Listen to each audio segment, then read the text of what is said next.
स्वागत है आपको एक बार फिर से मेरे YouTube चैनल पर। तो आज क्लास 12 के भौतिक विज्ञान अभ्यास 3 में आज हम लोग पढ़ेंगे विभव मापी क्या होता है और विभव मापी का उपयोग कहाँ पे किया जाता है, इसकी संरचना क्या है। और इसके पिछले वीडियो में मीटर सेतु के बारे में बताया गया। यदि आप मीटर सेतु के बारे में नहीं जानते हैं तो प्लेलिस्ट में वीडियो है, वहां से जाकर के वीडियो को देख सकते हैं। तो विभव मापी क्या है? तो विभव मापी वह उपकरण है जिसकी सहायता से किसी सेल का विद्युत वाहक बल अथवा किसी वैद्युत परिपथ के दो बिंदुओं के बीच का विभवांतर ज्ञात किया जाता है। मतलब विभव मापी जो है वह सेल का जो है विद्युत वाहक बल और दो बिंदुओं के बीच का विभवांतर को ज्ञात कर सकते हैं। किसके सहायता से? तो विभव मापी के सहायता से। तो समझ में आ गया होगा कि विभव मापी क्या है। तो विभव मापी वह उपकरण है जिसकी सहायता से किसकी मान ज्ञात करेंगे? विद्युत वाहक बल की और दो बिंदुओं के बीच का विभवांतर ज्ञात कर सकते हैं। अब इसकी रचना क्या है? तो रचना के बारे में अब समझेंगे। तो यह जो बना हुआ है विभव मापी का चित्र बना हुआ है। ए और बी जो देखेंगे, यह जो है ए बी एक जो है लंबा तार होता है और ए जो सिरा है, ध्यान देंगे ए जो सिरा है वह किससे जुड़ा हुआ है? तो ए सिरा जो है बैटरी के प्लस सिरे से जुड़ा हुआ है और बी जो सिरा है यह किससे जुड़ा हुआ है? तो इसका नाम धारा नियंत्रण कहते हैं, इसका नाम कुंजी है और ये बैटरी के ऋण सिरा है। तो मतलब ए जो बिंदु है बैटरी के धन सिरे से जुड़ा है और बी जो सिरे है वह धारा नियंत्रण कुंजी और क्या है यहाँ पर बैटरी के जो है ऋण ध्रुव से जुड़े होते हैं। ए बी क्या है? तो ए बी एक तार है जो इसको प्रतिरोध कहा जाएगा, प्रतिरोध तार है। और ए और बी के बीच में दो जाकी यहाँ देखेंगे J1 J2 है और उसके बीच में एक और जाकी जो लगा हुआ है वह क्या है? J है। तो इसके बारे में जो है इनकी रचना को लिखना है कि इस चित्र में आपको जो दिखाई दे रहा है उसी के बारे में यहाँ पे नोट करना है। तो कैसे नोट करेंगे? तो इसमें एक लंबा और एक समान व्यास का एक समान व्यास का प्रतिरोध ए बी होता है। मतलब ए बी जो है एक समान व्यास का ये क्या है? प्रतिरोध है। इसका नाम क्या है? ए बी है, जिसका ए सिरा, अब यह ए सिरा किससे जुड़ा हुआ है? तो ए सिरा जो है बैटरी के प्लस ध्रुव से जुड़ा हुआ है। तो यहाँ लिख लेंगे कि ए सिरा बैटरी के धन ध्रुव से जुड़ा होता है। मतलब ए सिरा बैटरी के धन ध्रुव से और बी सिरा का लिखेंगे, जबकि बी सिरा धारा नियंत्रण, इसका नाम धारा नियंत्रण है, इसका नाम कुंजी है और यहाँ पे है जो बैटरी के ऋण ध्रुव होता है। तो यहाँ लिखेंगे जबकि बी सिरा धारा नियंत्रण कुंजी तथा बैटरी के ऋण सिरे से जुड़ा होता है। तो समझ में आ गया होगा कि मतलब जो विभव मापी होता है उसमें क्या होता है? एक ए बी जो है एक समान व्यास का प्रतिरोध होता है, ए जो सिरा होता है बैटरी के प्लस ध्रुव से जुड़ा होता है और बी जो सिरा होता है किससे जुड़ा? धारा नियंत्रण कुंजी। कुंजी मतलब ऑन ऑफ करने के लिए कुंजी का प्रयोग करते हैं और ये बैटरी के ऋण सिरे से क्या हुआ है? जुड़ा हुआ है। अब आगे लिखेंगे यहाँ पर धारा नियंत्रण के द्वारा, मतलब धारा नियंत्रण के द्वारा तार ए बी में वैद्युत धारा के मान को घटाया या बढ़ाया जा सकता है। मतलब धारा नियंत्रण की सहायता से जो तार ए बी है उस ए बी में वैद्युत धारा के मान को बढ़ाया या घटाया जा सकता है। तो समझ में आ गया होगा कि यह धारा नियंत्रण का कार्य क्या है। तो धारा नियंत्रण के द्वारा तार ए बी में वैद्युत धारा के मान को घटाया भी जा सकता है या बढ़ाया जा सकता है। तार ए बी पर जाकी, या जाकी इसको बोलते हैं, जे के आकार का है इसलिए जाकी बोला जाएगा। तो कहेंगे जाकी जे लेकिन को आगे पीछे घिसका कर शून्य विक्षेप की स्थिति में, मतलब जो जाकी है उसको आगे पीछे जो है आगे पीछे इसमें क्या कर सकते हैं?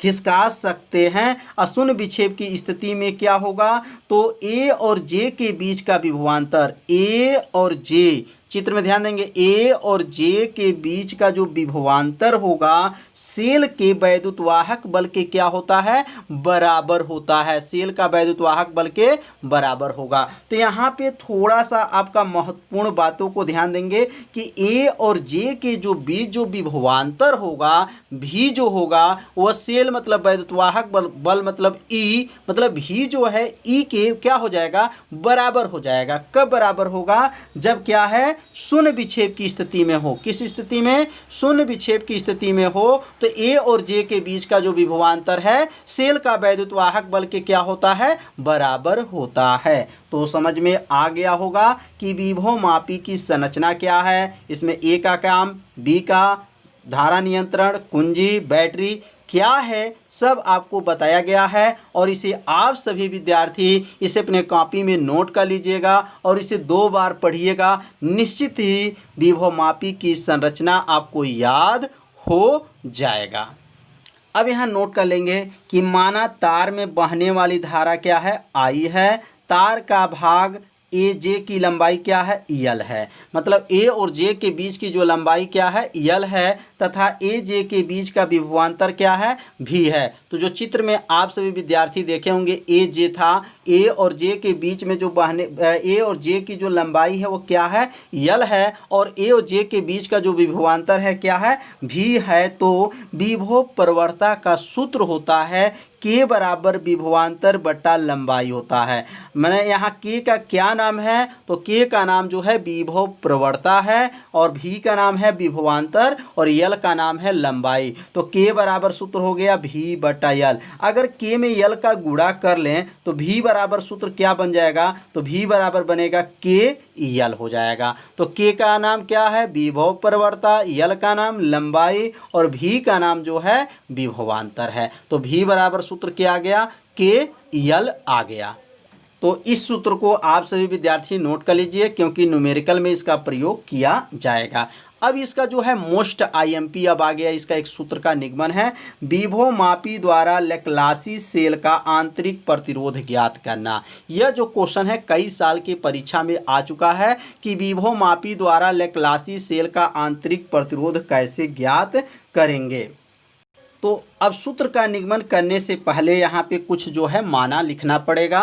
तो माना क्या है, तो माना किसी सेल का वैद्युत वाहक बल E, मतलब सेल का वैद्युत वाहक बल किससे प्रदर्शित करते हैं, तो सेल का वैद्युत वाहक बल जो है E से प्रदर्शित करते हैं। आंतरिक प्रतिरोध क्या है, तो आंतरिक प्रतिरोध को R, स्मॉल r से प्रदर्शित किया जाता है। जब इस सेल को R ओम के प्रतिरोध के परिपथ में जोड़ा जाता है तो परिपथ में बहने वाली धारा क्या है, I है। तो इसमें जो है बाह्य प्रतिरोध जो है R है और उसमें बहने वाली जो धारा है वो क्या है, I है। तो नीचे यहाँ पे एक सेल का वैद्युतवाहक बल का सूत्र का निगमन कराया जा चुका है। यदि आप उस भाग का वीडियो नहीं देखे होंगे तो प्लेलिस्ट में वीडियो है, वहाँ से जाकर के वीडियो को ज़रूर देख लीजिए। तो यहाँ नोट कर लेंगे कि वी नो डैट हम जानते हैं, मतलब इसका पढ़ाई जो है हो चुका है। तो क्या हम लोग पढ़े हैं, तो सेल का जो है वैद्युत वाहक बल होता है E बराबर होता है E बराबर भी प्लस क्या होता है, आई आर होता है। तो यह सूत्र का निगमन जो है कराया जा चुका है इसी भाग में, मतलब इसी पाठ में जो है सूत्र का निगमन जो है कराया जा चुका है कि E बराबर भी प्लस आई आर कहाँ से आया है। तो अब यहाँ पे जो है ओम के नियम से अगर देखेंगे तो सूत्र क्या होता है, तो भी बराबर क्या होता है, आई आर होता है। ये किसके नियम से है, तो ओम के नियम से है। अब इसमें भी को हटा देंगे और उसके स्थान पे क्या लिखेंगे, आई आर को लिख लेंगे। तो अगला लाइन बनेगा ई बराबर हो जाएगा और भी को जब हटाएंगे तो क्या बनेगा, आई आर हो जाएगा प्लस आई आर हो जाएगा। अब इन दोनों में कॉमन क्या दिखाई दे रहा है, तो दोनों में जो है आई कॉमन दिखाई दे रहा है। तो यहाँ लिखेंगे ई बराबर हो जाएगा और यहाँ आई को कॉमन ले लेंगे तो क्या बचेगा अंदर, आर प्लस आर बच गया। तो समझ में आ रहा होगा कि इसमें जब आई को कॉमन लिए हैं तो क्या बचेगा अंदर, आर प्लस आर। तो यह बन जाएगा समीकरण नंबर 1। समीकरण 1 बन गया। अब यहाँ लिखेंगे ओम का नियम। ओम का नियम। तो ओम का नियम क्या होता है? तो ओम का नियम आप सभी विद्यार्थी पढ़ चुके होंगे कि ओम का नियम होता है आर बराबर होता है आर बराबर भी बटा क्या होता है आई होता है। आर का नाम क्या है? प्रतिरोध है। इसमें गुणा कर लेंगे तो क्या बनेगा? भी बराबर हो जाएगा भी बराबर आई आर हो जाएगा। तो यह बन गया समीकरण नंबर जो है 2। समीकरण नंबर ये बन गया 2। अब समीकरण 1 और समीकरण 2 को ध्यान से देखेंगे तो समीकरण 1 में ई है और समीकरण 2 में क्या है? भी है। अब दोनों को यहाँ क्या करेंगे? भाग कर देंगे। तो यहाँ लिखेंगे समीकरण 1 भागा समीकरण 2 से, मतलब समीकरण 1 में समीकरण 2 से क्या करेंगे? भाग कर देंगे। तो यहाँ लिख देंगे समीकरण 1 भागा समीकरण 2 से। अब समीकरण 1 क्या है? तो समीकरण 1 क्या है? ई और समीकरण 2 क्या है? भी बराबर है आई कोष्टक में आर प्लस आर बटा और नीचे क्या होगा? आई आर हो जाएगा। अब इसमें क्या कट जाएगा? तो इसमें जो है आई से आई को क्या करेंगे? काट देंगे। आई से आई जो है कट गया। कटने के बाद क्या बचा? तो यहाँ पे नीचे अब नोट कर लेंगे ई बटा भी बराबर होगा आर प्लस आर बटा आर हो जाएगा। अब यहाँ पे क्या करेंगे? अलग अलग करेंगे। एक बार आर बटा आर होगा और आर बटा आर होगा, अलग अलग यहाँ पे कर लिया जाएगा। तो क्या बन जाएगा? ई बटा भी बराबर आर बटा आर प्लस और यहाँ स्मॉल आर बटा क्या होगा? आर हो जाएगा। तो यह जो है अलग अलग यहाँ पे कर लिया गया। अब यहाँ क्या कट जाएगा? तो आर से आर को क्या करेंगे? काट देंगे। काटने के बाद अब यहाँ क्या बचेगा? तो यहाँ क्या बचेगा? अब ई बटा भी बराबर 1 प्लस आर बटा आर बचेगा। तो आप सभी विद्यार्थी अच्छे से समझ रहे होंगे।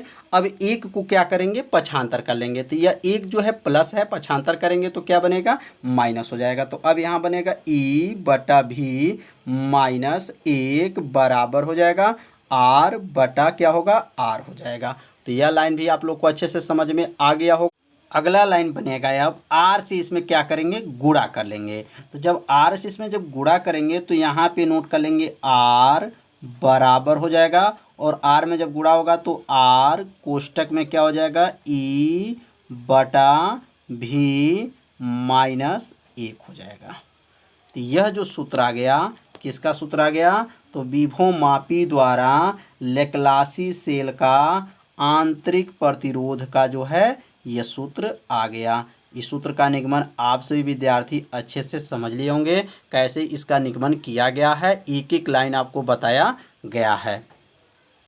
तो इसमें हम लोग प्रतीक समझ लेंगे। आर का नाम आंतरिक प्रतिरोध, इसका नाम है प्रतिरोध, ई का नाम सेल का वैद्युतवाहक बल, विभवांतर है।